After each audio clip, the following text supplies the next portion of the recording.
What's up, everybody? Welcome to DFS by the Numbers. This is the live stream for UFC Vegas 16. Really looking forward to this card. Have 4 bets we're going to talk about tonight. And yeah, it's a really exciting card. I think the card's a lot better than last week. Last week was honestly probably one of the toughest cards on the year. And I couldn't believe it. Fantastic night last week when 4-1 on bets. Was able to get Baeza, was able to get Sumadarji inside the distance at minus 120. And it was so funny. Like he hit Malcolm Gordon with the latest reaction I've ever seen. Just fell down. It was hilarious. So that was awesome to see there. Martin Day, Anderson dos Santos fight doesn't go to decision. And Anthony Smith won inside the distance plus 155 there. So really, really good week last week. I couldn't believe it. I would have been happy to get a small profit at the very least last week, but ultimately got plus 3.86 units and then hit a Hail Mary parlay as well. So really can't complain. I think this card is tough as well. I really do. I think it's a tough card from a betting perspective, but I think the 4 bets I have, I think they're really solid. I think they'll hit. And like I said, I want to close out this 2020 year very strong. It's been a very tough year, lots of things going on, but I would love to close out 2020 strong here. And we have 2 really good cards next week and the week after. So I'm really excited. So what's up, everybody in the chat? Already have about 85 in here. COVID bringing you luck. Hopefully it sticks around for a few more cards. Yep, I'm feeling a lot better. I think I'm like on the final day or 2 of everything. I still can't taste or smell, which sucks, but I'm doing good. I'm definitely recovering there. Appreciate it. Yeah, I'm feeling better. All the symptoms are pretty much gone. Hopefully I get my smell back. I heard a lot of people say like the smell doesn't come back for like months, which would suck. But what's up, Austin? Let's win some money. I agree. Parker Porter killed me. Yeah, Parker Porter killed a lot of people. A lot of people parlayed Parisian. A lot of people parlayed Kai Kamaka. Luckily, I did not parlay either of those. Definitely not a parlay card last week. And I think this week's not the best parlay card, but next week is a really good parlay card. And we'll talk about that next week. What's up, Danger there? Spreadsheet. I agree. There it is right there. Let's get it. What's up, Jack Attack? Parker Porter is my hero. Yeah, the dude looked really good. Appreciate that. Yeah, I do feel a lot better compared to last week. Last week was absolutely awful there. Got some underdogs. How did I get Corona? I don't know. It's a mystery, but luckily it's almost gone there. When Taste comes back, I'll be able to eat like a king. I agree there. MMA definitely been a gold mine through COVID. Yep. What's up, Dave? What's up, guys? All right. First off, I want to thank all of you for hanging out tonight. Over 100 people in the chat. If you guys can hit the like button, I would really appreciate that a lot. Had a ton of people sign up on the Patreon. I think like over 30 people just this month signed up. So yeah, sign up. I mean, it's a great opportunity. Helps me out, helps you out. You get the sheet here. Whenever I place a bet, I put them out there. We beat a nice line movement this week. Get my Hail Mary parlay out there, my betting article, access to Discord, lots of good stuff. Only at $10 a month for the betting package, which is the most popular. That's like $2.50 a week. So yeah, it helps me out, helps me do this for a full-time thing. And yeah, thanks for all the support there. What's up, guys? And yep, COVID has nothing on me. All right, guys, we are going to start with the first fight of the night. And I do want to shout out the sponsor, Pub Sports Radio. Great sponsor. Almost 3K subs over on Pub Sports. The guys are going to be going live tomorrow on Saturday for the fights. I might be joining them at least for the prelims, so go check that out. I'll be on there like during the week doing different videos. They got other sports on there, so go check them out. Like I said, let's get them to 3K subs. That'd be sweet to hopefully hit that by the end of the year there. So the first fight of the night, we have the People's Main Event. And I'm kind of shocked that this is an actual UFC fight. I mean, Jean Volante versus Jake Collier, basically like the meme fight of the card here, the fight we are all looking forward to. And yeah, I was just thinking last night, like I was like, if Jake Collier comes in and weighs in and looks like he did last time, I'm going to have a bet on Volante to win inside the distance. Watch the weigh-ins. Volante did come in about 10 pounds lighter. Collier did come in and he looked better. He weighed in, I think, like around 264. He looked better, but still weighed in around the 264 mark. I'm just going to pass here. I think the smart move is to pass. If I had a bet on Jean Volante and he lost, I would never be able to forgive myself. This is not a fight you want to bet on either way. You have to have some serious balls to bet either guy in this fight. Like this fight has potential to be one of the ugliest, sloppiest fights of the year. And we've seen a lot of ugly, sloppy, sweaty fights this year. So this can definitely be one of them. So no bet for me. No way. I can't lay my money on either guy here. On DraftKings, though, I do want exposure. I think Volante is definitely live for a first-round knockout. Collier, I think he's live just because of how ugly this fight is, and we've seen it time and time again. These heavyweight favorites that are in these ugly fights, the underdog has came out and won the past couple fights, like Parker Porter, to name one, and just guys like that. So yeah, I'll have both guys here. First fight of the night, which I do like to target there because it'll be low own. I don't really think many people will go towards Jean Volante, but it is heavyweight. They are going to have some power somewhat. I could definitely see someone going to sleep here, so I do want exposure. But man, is this an ugly fight? I can't even look at any props. I mean, Volante by KO plus 155. Volante first round, I think, is like plus 300. It's not good enough for me, but yeah, anybody betting this fight, best of luck to you. I cannot personally put my money on it and feel any type of comfortable doing that. What's up, Justin Jr.? I think Jean is taking this serious. What about goes to decision? I don't know. I just really want nothing to do with it because I can honestly see Volante knocking him out. So I don't know. Yeah, the over, I guess. Yeah, the over is okay. I think the over, is it plus? I don't think it's plus money, but yeah, I think they set it at 1.5 there. You're betting on Jean Volante there. I mean, good luck to you. Porker did come through. Yeah, over 1.5. I don't think Collier is going to finish early, but I could see Volante maybe finishing early. If not, yeah, the under 1.5 is not bad. Volante wins easy. He very well could. He very well could get a first round KO. What's up, Danny in the building? Exactly. You would have to be a first class degenerate gambler to bet on this one. I agree.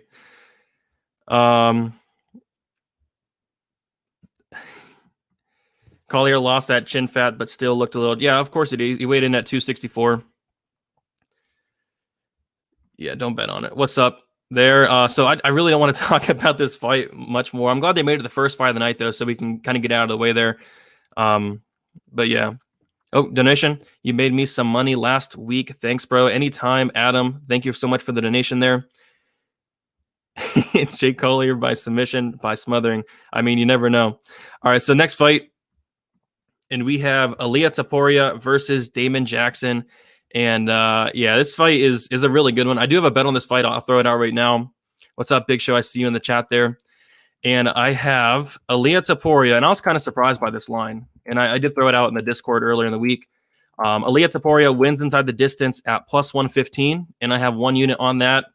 And it is now sitting at plus 100. I see it minus 105 on some books, minus 110. I still think there's decent value on that. And I will explain why. Like, yeah, a lot of, I mean, there's some people picking Jackson. Somebody in my Discord was talking about, like, how does Damon Jackson win? They were like,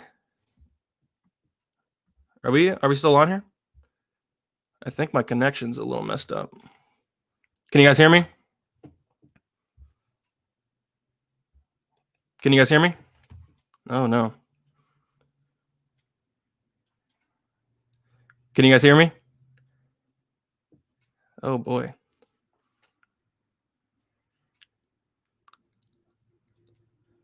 Let me know if you guys can hear me. Man.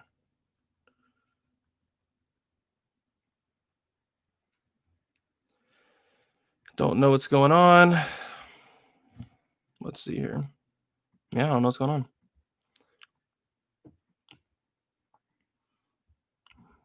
If you're in the chat, I don't know what's going on. Okay, so someone in the Discord said they can hear me. Okay, I'm guessing you guys can hear me, but the chat's not working. Hopefully it catches back up there. All right, there we go. We're back. I don't know what happened, but anyway, so like I was saying, somebody in the Discord made me laugh. He was like, how does Damon Jackson win, getting dominated for 2.5 rounds and then ultimately finding a submission? I mean, if that's the path to victory, I mean, like, Topuria looks like such a good play here. So Damon Jackson has been finished in all 3 of his fights, all 3 of his losses. He's lost by knockout twice. He's lost by submission once as well. And a lot of people are putting too much into Topuria gassing out in his last fight. Yes, he did gas out, but we got to remember he came in on that fight short notice there. I think Topuria is a fantastic parlay piece. If I was to do a parlay, which I'm not this week, a lot of people are doing that Georgian parlay, which I think is fine. But Topuria inside the distance, I like a lot. Like, this dude's a finisher.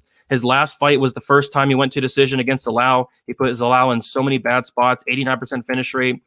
Damon Jackson's been to decision twice in his career. One was a draw, and one was a fight that he won there. And I just see like the pace of both fighters, like the style of both fighters. It's really hard to see this fight not finishing inside the distance. So Topuria plus money inside the distance, I like that a lot. You're taking a guy who's minus 250 and you're turning him into a plus 115 right there. I like it a lot. I do think he'll finish there. As for DraftKings, 9,000, probably one of my favorite plays on the slate. Damon Jackson, 7,200. The dude's very dangerous, but man, Bektic is known for pulling those stunts. I don't know if Topuria is really going to go out there and pull a stunt. Topuria is a legit black belt. Like, the dude's a beast. I do think he'll be able to go out there and get takedowns on Jackson. I do think he can stand with Jackson and maybe knock him out as well. We've seen Jackson knocked out twice. So all over Topuria here. I love the inside the distance call. And I like him as a parlay piece as well. So welcome back in the chat. I don't know what happened. My Wi-Fi was was messing around there. Let's see here. Who's short notice? I don't think either guy's short notice. Appreciate that, Francis. Does Topuria? Yeah, I can see him definitely doing enough to hit 9K with all the takedowns, advances, all the ground transitions and stuff. I definitely can see it. The dude fights at a crazy pace, as does Jackson. Yep, Topuria is coming through for us for sure. Yeah, definitely one of my more confident picks on the slate. Yep, exactly. Yep. In his last fight there, he did come in on short, I think like a week short notice, so he did tire out a little bit, and rightfully so. Like, the fight was such high paced. Yeah, bet Topuria just because. Yeah, the Georgians have been on fire. Besides Luana Jojua, all the Georgians have been on fire there. Georgia 2-0 tomorrow. I like it. What's up, Ron? Yeah, that's the path to victory for Jackson. A lot of people think. A lot of people are expecting Topuria to gas out in that third round and Jackson to get a finish. I don't see it necessarily, but yeah, that's probably his one path to victory. Jackson is a killer on the ground. Do you think they'll just stand? I think that's a possibility. I think Topuria, could just stand and bang with them and have a lot of success there. I think that's a fine way to go, but I would not be shocked if he did test his ground game against Jackson. I sure hope so. Appreciate that. MMA. I like that name. Yep, I'm kind of with you there. Let's see Topuria by knockout just for fun here. Topuria by knockout is plus 320, not good enough.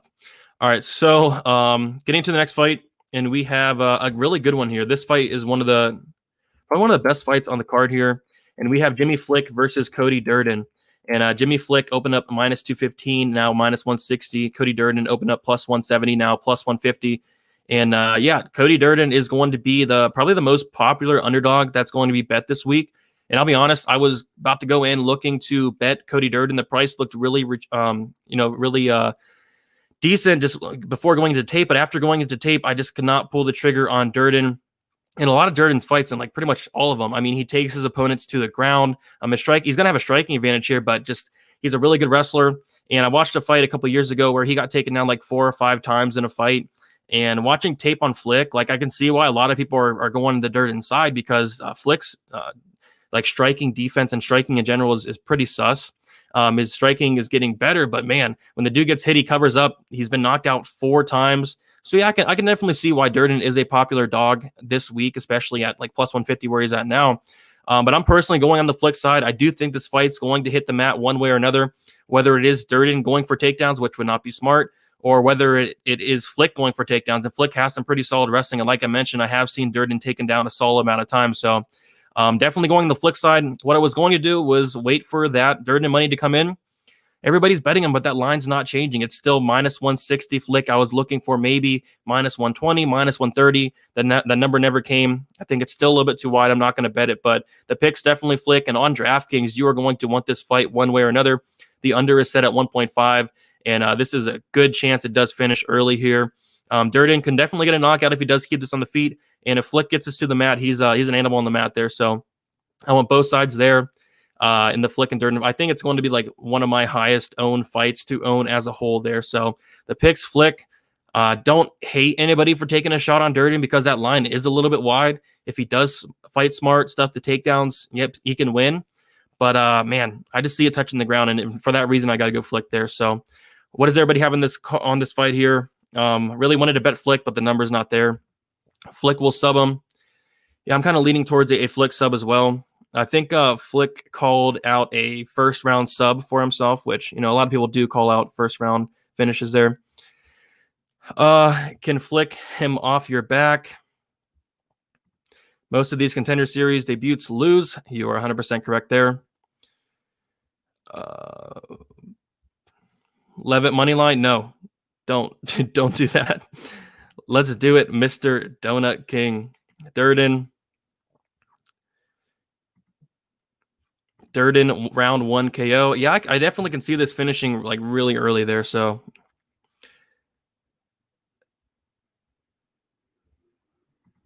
they looked pretty solid at weigh-ins. I mean, Flick, a lot of people were like hating on him because he looks like really skinny and like his nickname's the Brick, but they looked fine.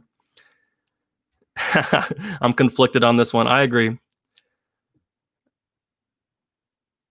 Big pass. Yeah, the smart move is probably pass, but it's probably dog or pass. So I don't hate anybody taking a shot on Cody Durden there at plus money. But personally, I think Flick's going to get this to the mat and sub him. But we'll definitely see there.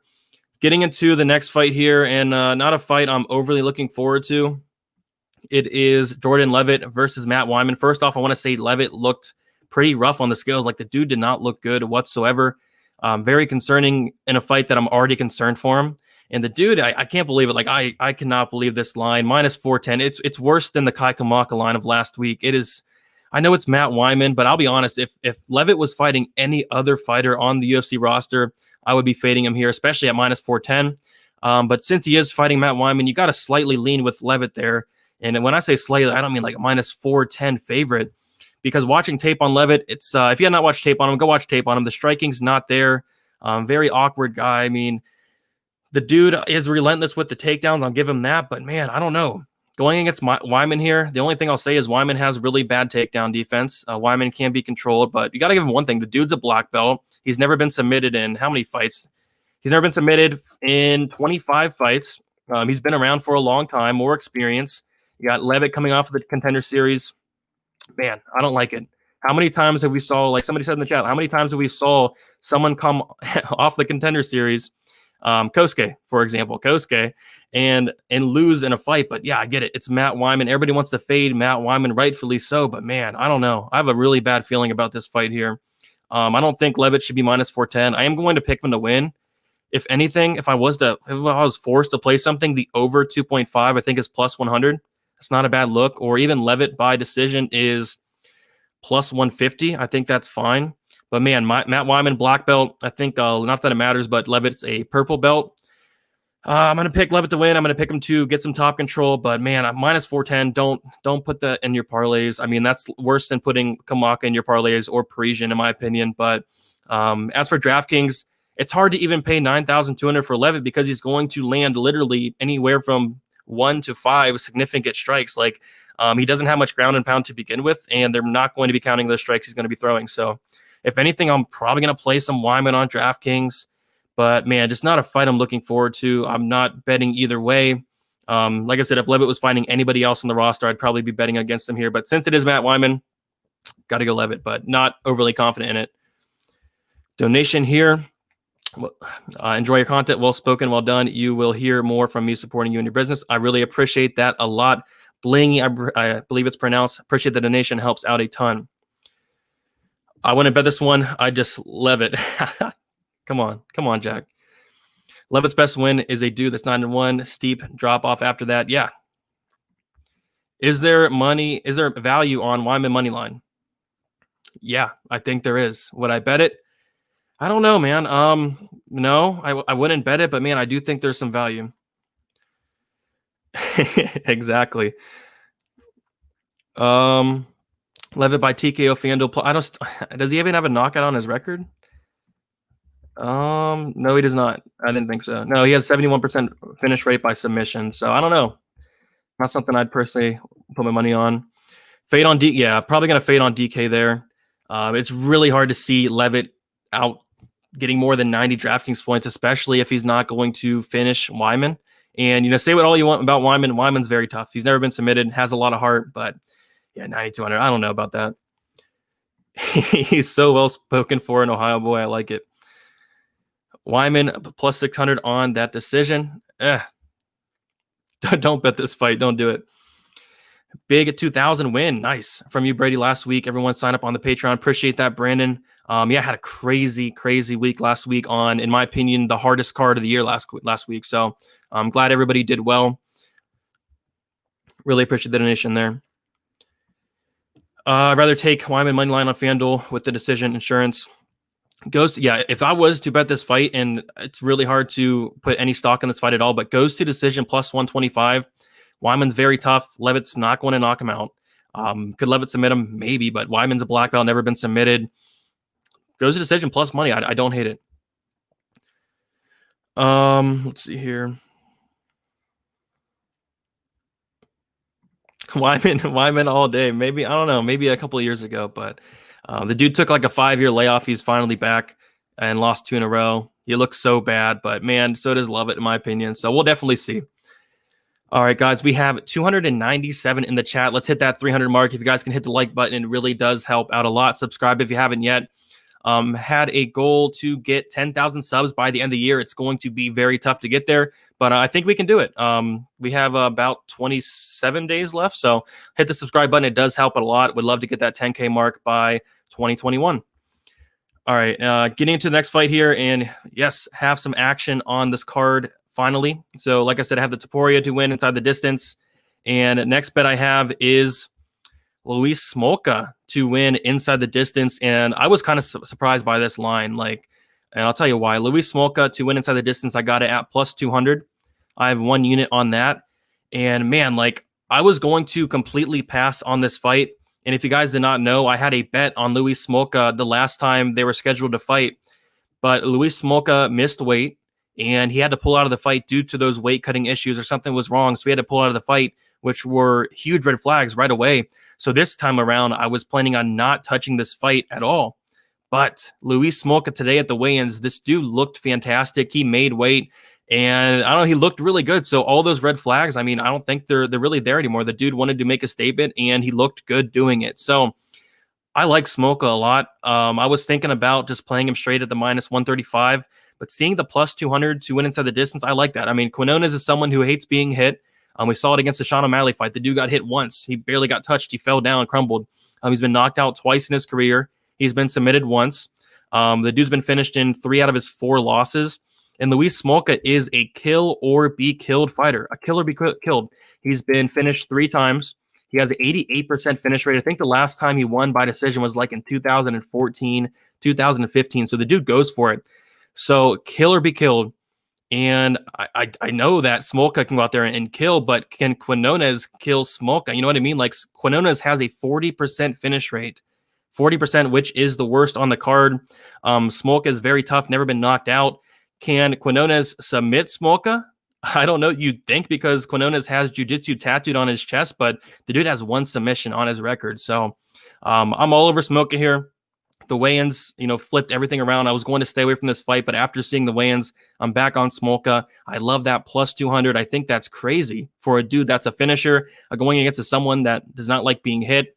And just like the fight in general, I like the fight for Smolka. If Quinonez takes down Smolka, which he definitely can, he's playing with fire down on the mat. Smolka has a very good submission game. And if he stands with Smolka, the dude does not like being hit, and Smolka has some decent power. He's finished 44% of his wins by knockout, 44% by submission. And I can't believe all the love on Quinonez. Like really respectable people out there are really high on Quinonez in this spot. I just don't get it. I really don't get it, man. I don't think Quinonez is all that great. And especially in a small cage, like the small cage as well. Quinonez isn't going to be able to stay to the outside as well, pick Smolka apart. Maybe he does a little bit, but the small cage is going to make them force the action a little bit more. So I really like that plus 200 prop for Smolka to win inside the distance. And like I said, Smolka is kill or be killed. So even the under 2.5 is something you can look at. Even the fight doesn't go to decision at plus 110 is something you can look at. So, yeah, I really like this fight. And I'm glad Smolka looked good at weigh-ins. That's a big sign that I think he's taking a little bit more serious here. Smolka by sub. Yes, I agree. Anyway, what's up, Boston Nick? Smolka all day here. He's going to knockout tech. I sure hope so. Yep, he did come in at 134.5, so definitely made a statement. What's up, Nick? What's up? Clint's in the house. Didn't see you there, but Clint, what is up? I think he could sub him or knock him out. So I mean, I'm fine with that plus 200 inside the distance. I don't think you really need to get too fancy for it. Smolka is a finisher. The kid goes for it. Yes, exactly. Yeah, you're probably right there. Maybe he did stop drinking. Yeah, I mean the bad weight cut could be a wake up call that Smolka needed. Yep, he is somewhat of a head case, and he looks like he did take it serious. So yeah, I like it a lot. Let's see here. I don't expect this one to go the distance. I agree with you there. Nate the Train. Um, yeah, he has a lot of trouble with a lot of people. You know what I mean? Topuria into the Lidzi parlay, the Georgian parlay. Yeah, go for it. I like it. Jose tattooed BJJ on his chest to fake out his. Yeah, that's probably why. I mean, it's kind of embarrassing, man. Like you get that tattoo on your chest, you'd think you'd have more than one submission on your record. Nah, Quinonez is going to frustrate Smolka in the first and pick him apart the rest of the fight. I don't know. With the small cage, it's going to be hard to pick him apart, I think. Any Quinonez on draft, it's really hard to pay for Quinonez because one, he's not a great finisher. Two, I guess he can score well. I mean, people that go against Smolka typically score really well. So for that reason, I do have interest, but I'm going to have a ton of Smolka on DraftKings. Yes. Smolka on DraftKings. I like it a lot. What's up, Clint? Smolka body shot club in sub. Yeah, I like it. I mean, definitely if this fight hits the mat, Quinonez is playing with fire. If this fight stays on the feet, Quinonez is playing with fire. So I like it. What's up, good man? Thank you for switching my mind on the Devin Clark fight last week. Yeah, I switched my own mind. Definitely threw Anthony Smith under the rug too soon. Yeah, I'm with you. It's funny that you say that because what made me switch to Anthony Smith was the extra 2 rounds, and Anthony Smith went out there and subbed him in the first round. So, I mean, it worked out great. Got him at plus 155. And once I heard an interview where Devin Clark said that he's going to go out there and knock out Anthony Smith in the first round, that's when I knew that Anthony Smith was going to lose. Or win that fight. Let's see here. Definitely inside the distance for Smolka. That's what he does. Exactly. Like I said, I think the last time he won by decision was like 2015 or 2014, and he only has 2 decision wins on his record. Smolka or Flick on D. I think they're both great plays. I'm gonna have a decent amount of both.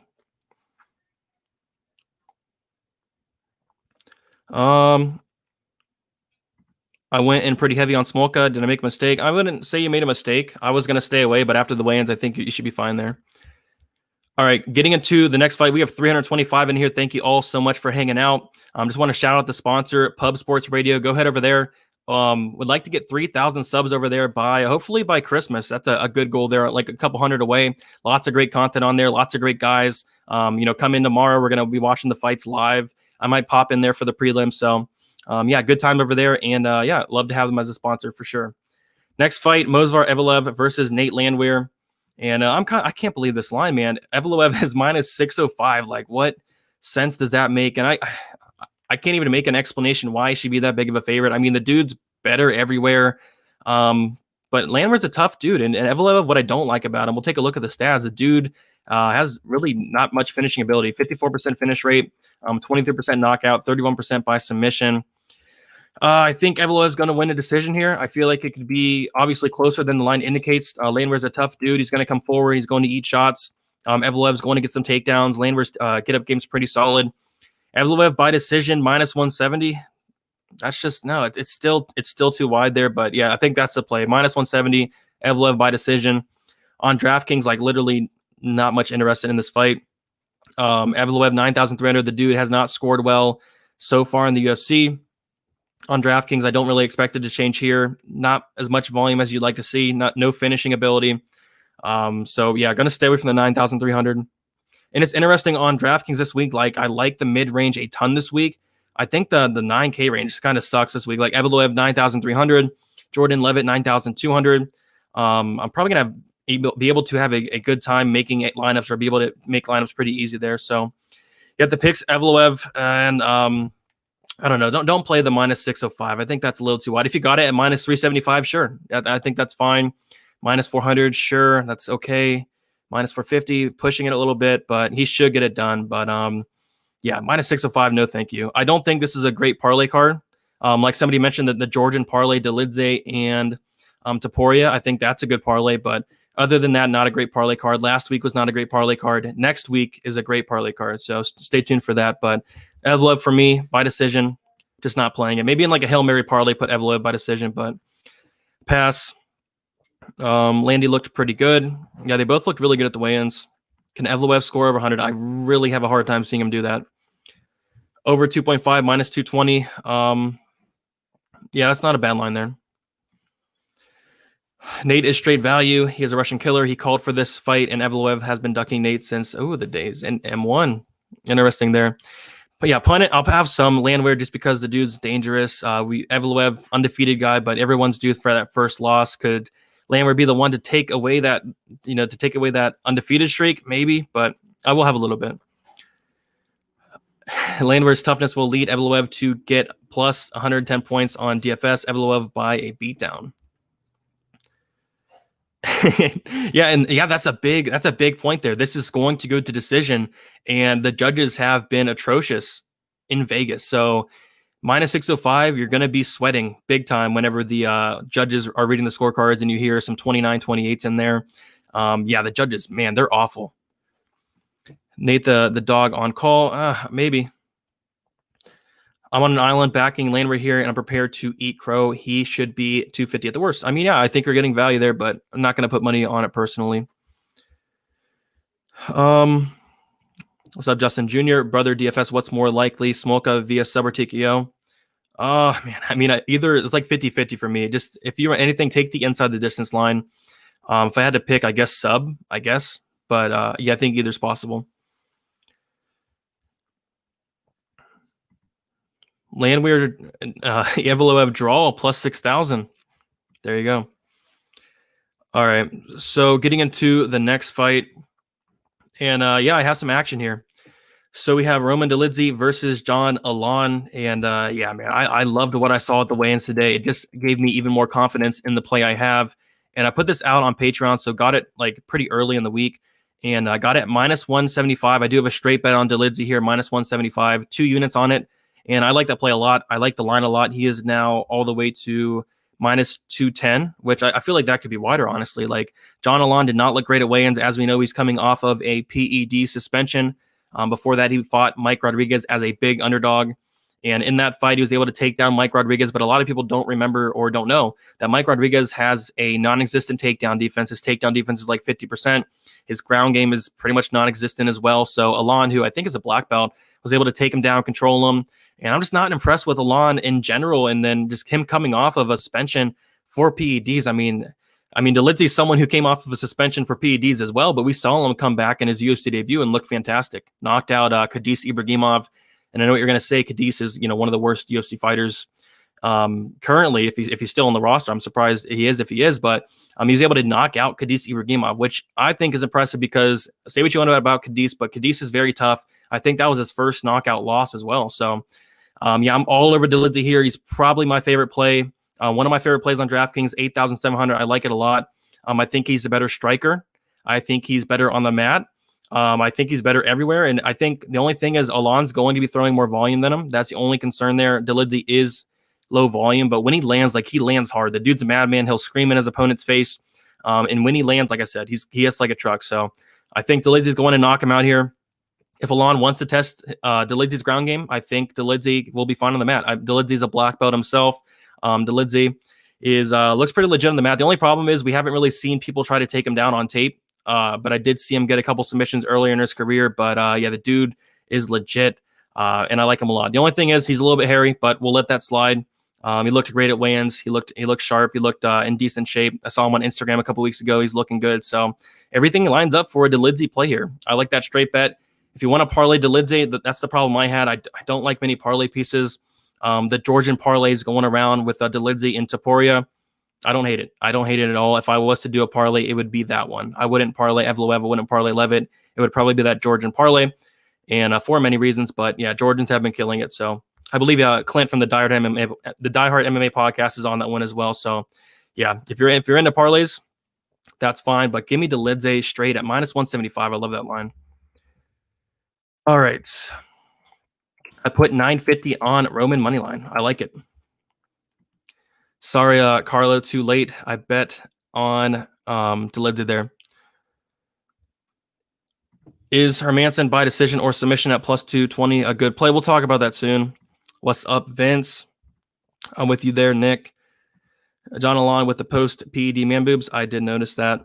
You got minus 195. Yeah, still good line. I honestly think like Mike Rodriguez was like minus 500 against John Alon. I think Delidze could be minus 300 and I wouldn't complain. Delidze does have that big play power. I agree.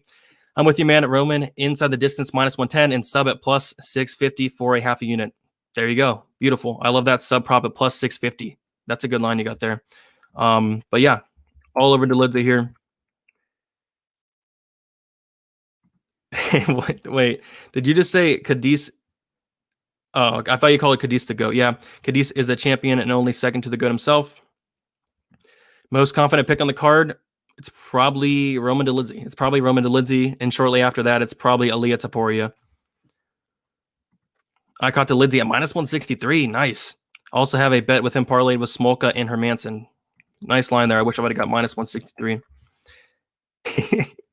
Jordan Warrior parlay. Yes, he is very hairy. Exactly. What's wrong with being hairy there? Smolka, well, yeah. Smolka went out there and made a statement. I like that Smolka play a ton. Do you think Delidze takes him out quick and clears the under? I think with the fight style of John Alon, he's going to be coming forward, and Delidze's going to counter him hard. I do see him probably finishing early there. If you had to bet 1K, who would you bet it on?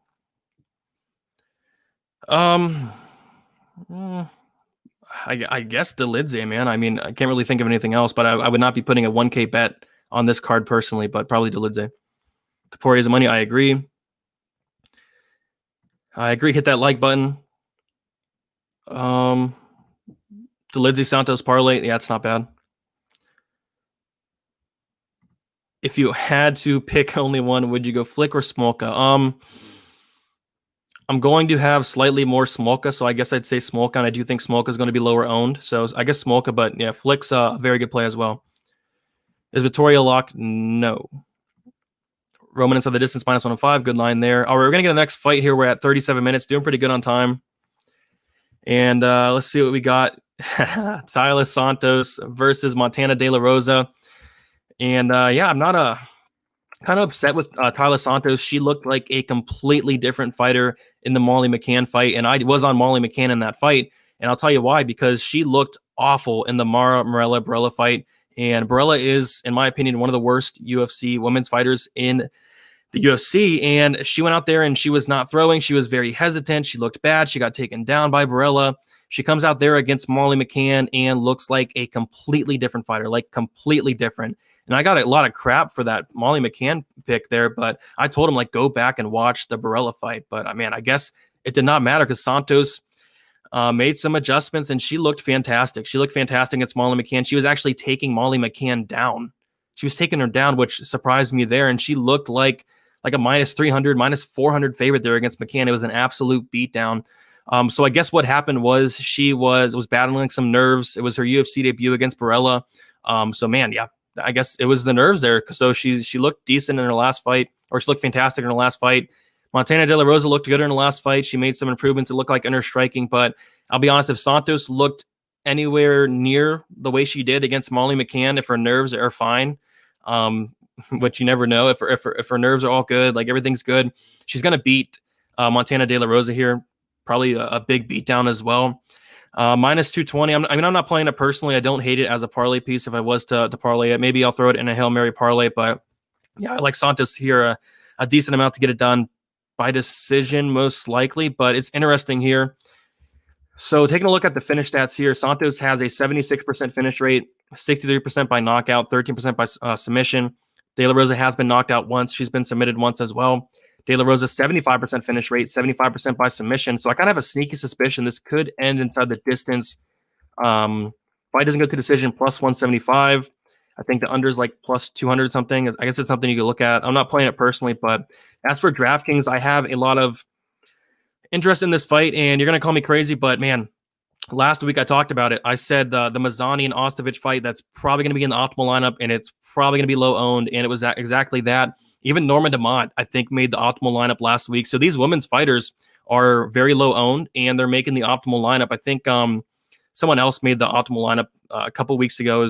I forget the name of the fighter, but yeah, these women's fighters have been making the optimal lineup. And I don't know what it is, but I do feel like this could have potential to be extremely low owned. Nobody's going to play Santos at 8,900. Nobody's going to, well, Montana De La Rosa is going to have some ownership, but I feel like this could be a sneaky fight to target on DraftKings. So for that reason, I do have interest. But as for betting, anything the under, but I'm not going to be betting that. So tune into the betting breakdown video tomorrow morning. I should be getting that out sometime, hopefully like really early tomorrow morning. I'll be going over all my leans. Might add another bet, but it's probably going to be the 4 I stick with there. So, yep, Santos by decision. And like I said, DraftKings, I'm going to have a decent amount. Montana De La Rosa in cash is fine. Usually like targeting women's fighters in cash that are cheap because the fights usually go to decision. Decent volume. I don't know what it is, but DraftKings always makes sure to count the women's strikes as significant, which is really interesting there. But yeah, don't hate Montana De La Rosa in cash as a pump play there. So let's see what we got in the chat here. Yeah, like I said, this fight has a decent chance to be optimal, I guess. I know it's, what is a 12-fight card here. Of course, it was like a 10-fight card like it was last week. I'd say like decent, really decent chance, but I think it could be sneaky. I think it could be low-owned, and that's what you got to do in DFS. You got to target these low-owned fights. That's how you win the first prizes, the first places. Molly took money out of my Futures Kids mouse. I agree with you there. And yeah, that was like during the stretch of like women's MMA, like it was getting bad. Like all these favorites were losing, but women's MMA is a little bit back to normal now. Santos will lose by sub second or third round. I mean, Barella took Santos down. Can De La Rosa maybe, and if she does, could have a decent advantage there. Yeah, and as she should, man. Like she looked fantastic in her last fight. Let's see here. Yo, DFS and odds big on my 2,500 payday on DraftKings last week. Nice. Let's go. Get that Xmas money. Thanks for the advice. There you go, Ben. Congratulations. Smolka going to get owned. I think he'll get some ownership, but I don't think it's going to be nothing crazy. You know what I mean? Smolka. No, he doesn't. Come on. Smolka best value on the card. Dog or pass from a betting perspective. Yeah, I'm kind of with you there. I blame Clint with that meatball pick. No, I was on meatball as well. A lot of people were. I saw like literally one person on Santos. I think it was MMA lock of the night. It was on Santos. I think that was it. Like out of all the guys that do predictions, it was crazy. Smolka is going to be bad after all the weight cuts you'd think, right? You'd think he'd be bad after all the weight cuts, but man, did he look good. So I'm not overly concerned about that. Santos up minus 200. I like it. Santos will get sub third round. Yep, go sub to PSR there. Like I said, 3,000 subs by Christmas would be nice. All right, so got a donation here. Go get some Texas Red House. Thank you, Danger, for the donation. I mean, I would, but I don't know if I could taste it, so I don't know if it'll be worth it. But hopefully, my taste comes back, my smell comes back, and I'm able to get some Roadhouse thanks to you. Hopefully soon.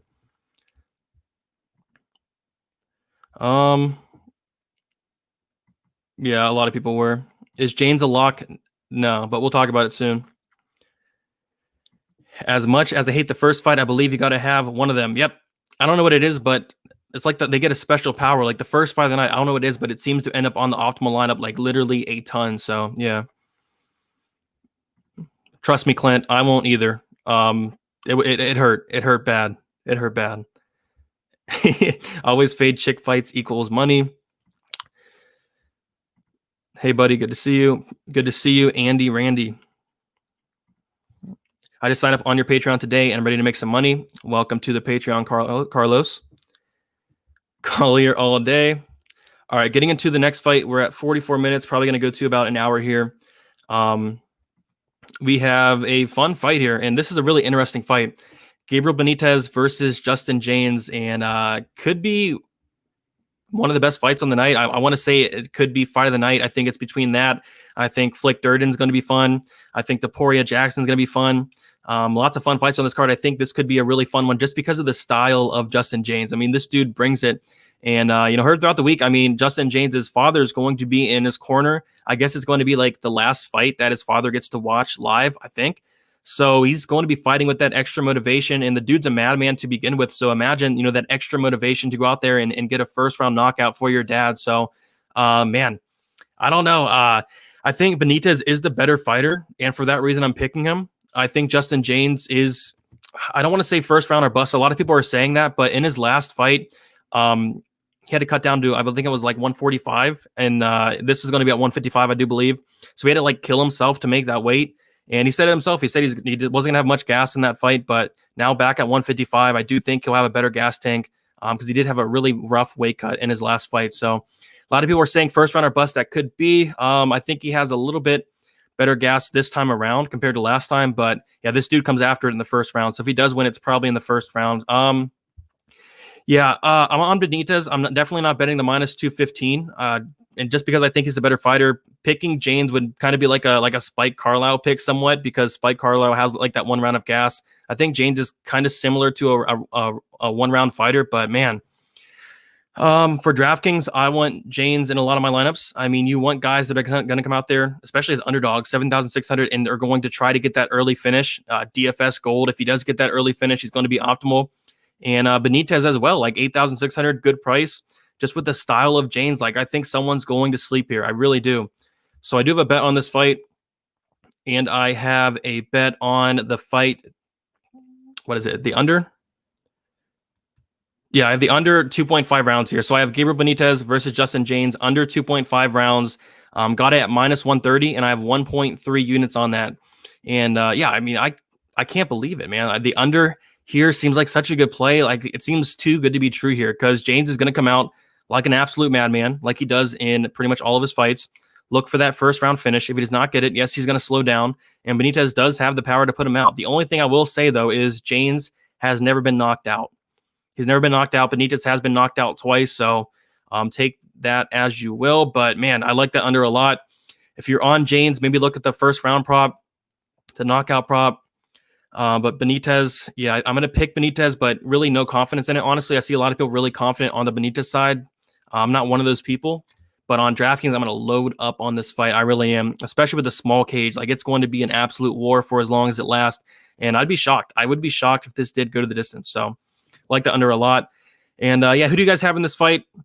See a lot of love for James, and I don't hate anybody for taking a shot on the underdog here. I don't hate anybody at all, because he's going to definitely fight for your money, and you really can't ask for that. That durability, James at plus 185 is a good spot. He's going for the kill, 100% agree. Yeah, lots of value there. Lots of value. Think James will clip him with a left hook. James, lots of James love here. Guitar Hero. James wins. Yeah, lots of love. I don't hate anybody for taking a shot on James, man. I mean, the line is probably off. I think it's off personally. Spike has a different kind of IQ, man. It's worse than bad. Yeah, Spike disappointed and Parlay Ruiner. Yeah, that was kind of expected, though. Spike, I don't know. The dude, something's wrong with that dude. Do I feel good? Yep, I feel good about it. James did hurt Tucker in that fight as well, but we got to remember he did kill himself to cut 145. Now that he's at 155, I think he'll be a lot better this time around. Lots of value. Under whoa. Will I make a DFS lineup this stream? Not this stream. I like James here. Lots of love for. Is anybody on Benitez? I see lots of love for James. I mean, I don't hate it, but I thought there'd be more love on Benitez, just considering the line. Like the line's getting wider. You know what I mean? So that's kind of strange there. Let's see here.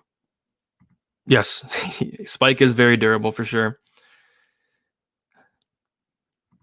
Do you have Jake or Jan Volante? Need this from a parlay. Don't parlay this fight, man. That's not a great idea. I'm going to take Jean Volante, but never put my money on it. Jake Collier via Darce Oh, Prodigy, someone from the Discord there. You're on Benitez. There you go. You're on Benitez there. Okay, so we got some Benitez love there. How many units on Smolka inside the distance? 1 unit plus 200. I'm on Benitez. Yeah, a lot of people were talking about the takedowns of James here, and yes, he does have really good wrestling. He could take down Benitez, but does he have the gas tank to take him down and for like multiple rounds or multiple times? I don't think so, but you never know. And wow, 400 in the chat. I think that's a record. I think that's a record. Wow. Thank you guys so much. Hit a record tonight, I believe. I think the best before that was like 390. So, yep. Thank you guys so much for coming in here tonight on a Friday. The card's pretty good. I'm about to get into the co-main here. What do you think about Italia and Montana for the parlay? Santos there. Smash. I agree. Hit that like button. I agree. Yep. Big 400 there. A new record. That's awesome. Thank you guys so much. I agree. Like this card and the next card and the next card are all stacked. I'm about to start looking into the next card sometime tonight, get some early bets out. I see a lot of stuff that sticks out. It's going to be a good last couple weeks there for 2020. All right. Here we go. Co-main event. And I was expecting to get more hate on this pick than I did. And I'm not going to bet it or nothing, but man, this is a very interesting fight. Jamal Hill opened up minus 195, minus 165 now currently. Ovince St. Preux plus 160, now currently plus 155. And the big story here is OSP missed weight, I believe, for the first time in his career. He looked awful. So before the weigh-ins, I didn't have much confidence in OSP, and after the weigh-ins, I don't really have much confidence. I'm just going to pass here, especially with the lines at now. Just watching tape on Hill is definitely good. He's going to be big. I think he's about the same size of OSP, which you don't typically see that. Throws tons of volume. I love the volume he has. I love the cardio of Hill. The only problem for me is his takedown defense is very suspect. He was taken down 6 times by Darko Stosic. And of course he got up. Good get-up game there. But if OSP takes him down, could be at a big disadvantage on the mat. And the reason why I'm going with OSP here, and like I said, I thought I'd get more hate on this pick because it's kind of a shot in the dark here on the OSP pick, but I just want Hill to prove it to me. Going from guys like Darko Stosic to Klitzen Abreu to now OSP, who has fought for a title, to is still going out there knocking out guys, still has power in his hands. Went out there and knocked out Alonzo Menafield his last fight. And I'm going to side with OSP just due to the experience. Like, this is such a big step up in competition for Jamal Hill here. And I just want him to prove it to me. And he very well can go out here and piece up OSP for 3 rounds. He very well could. But the questions I have is what happens if OSP takes down Hill? What happens then?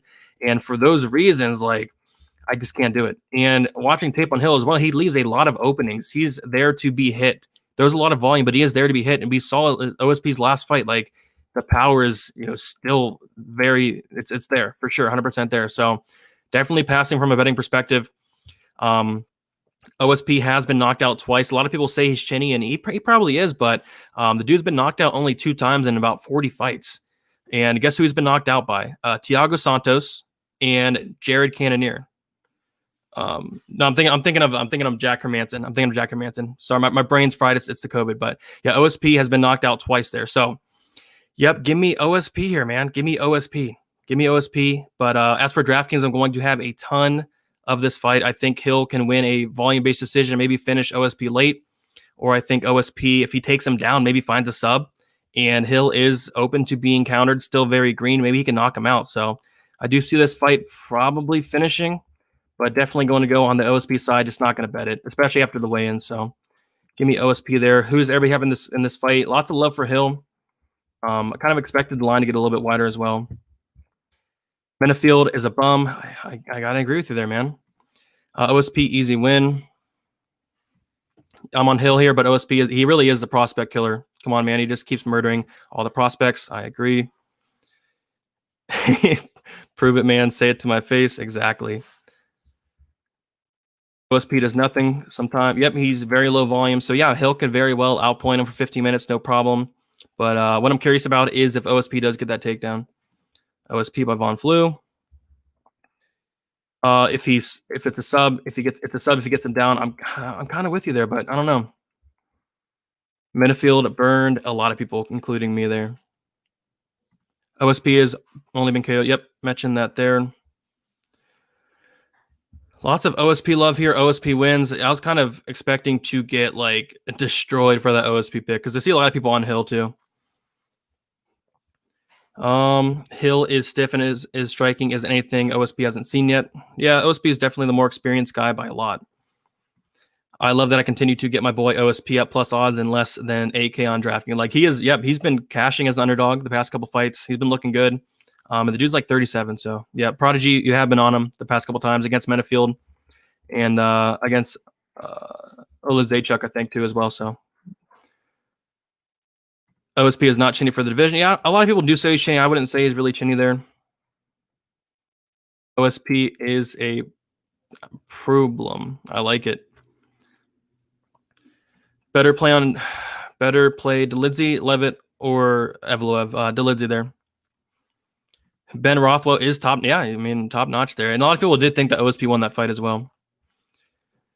OSP is the public dog of the week. I don't know, man. I think that a lot of love is on Durden. I'd say Durden is the public dog, but yeah, I see a lot of love for OSP as well. So I think they're both have a lot of love for him there. But other than that, yeah, those are probably the two there. Is this a fade fight on DK? I wouldn't say so. I think this finishes. Those puns. Yeah, I agree, man.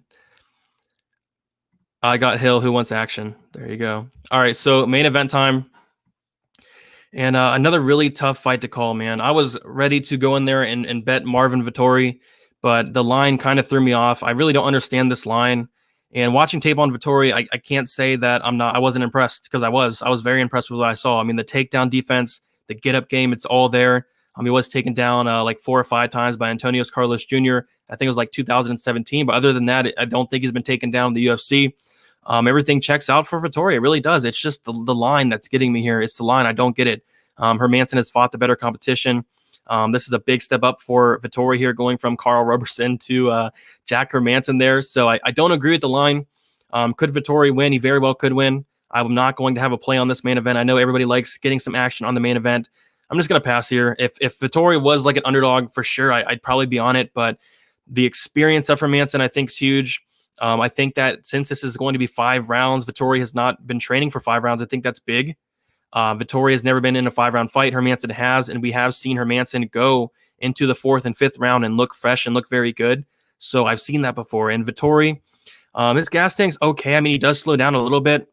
I'm really curious to see what his gas tank looks like in the 4th and 5th round if it does get there, but just haven't seen it yet. So I'm gonna pick the dog here. I'm gonna take a shot at Hermansson.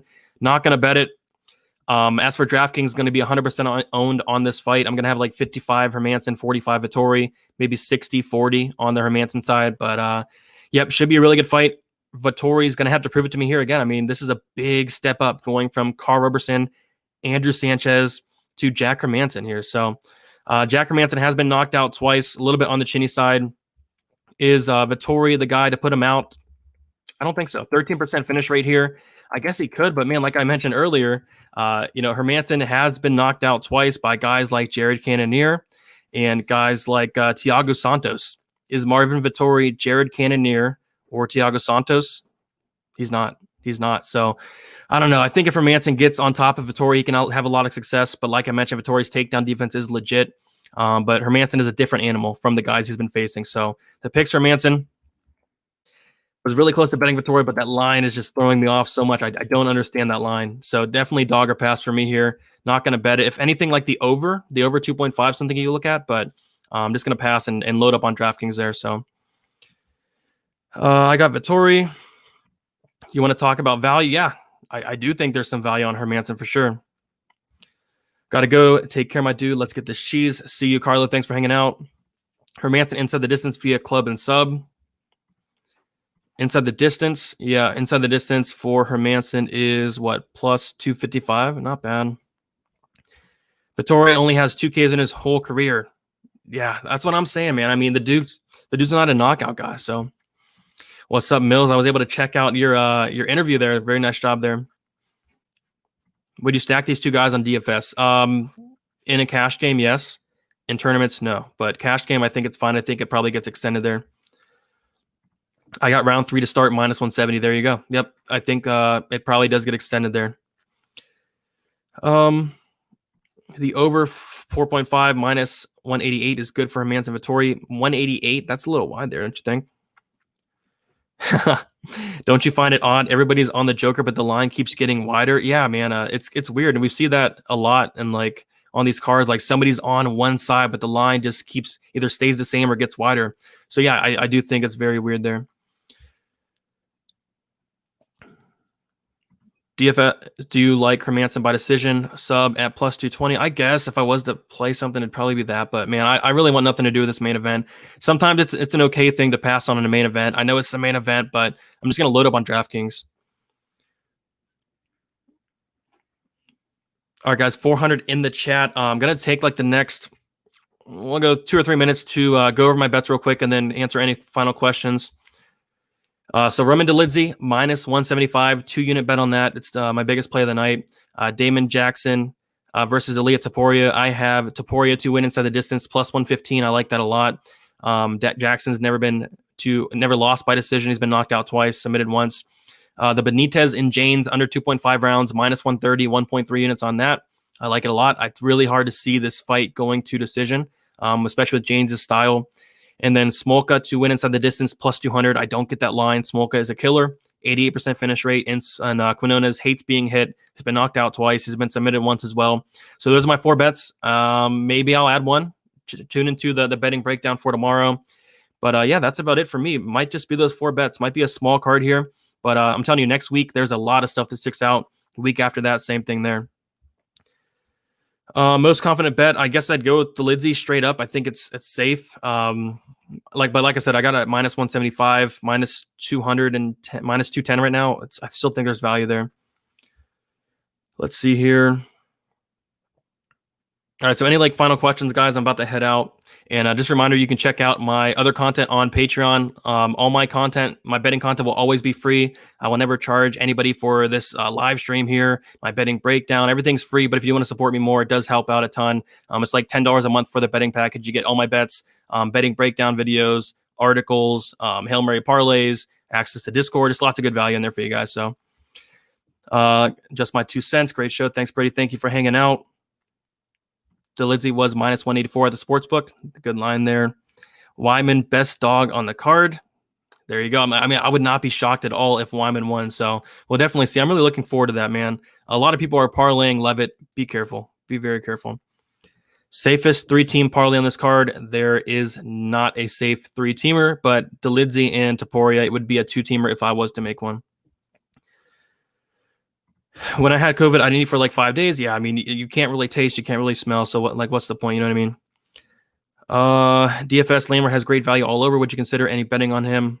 I think there's value. I personally am not going to do it, but if you want to throw a little bit on it, I do think there's value there. Would you play Hill or Santos in a tournament? Hill, but I do like Santos as well. Possible main event stack for cash games, yes. Anytime, Jay. Thanks for hanging out. Collier by inverted triangle. That's such a meme fight. I can't wait for that. Fight of the night there. Okay, I'm going to head out with this comment right here. Thank you all so much for hanging out. We got a new record in the chat. If you guys want to hit me up on Twitter, DFS_numbers. Instagram is DFS by the numbers. And let's make some money on tomorrow on UFC Vegas 16. Killed last week on the hardest card of the year. And hopefully another good week this week. And thank you all so much for hanging out. And good luck tomorrow.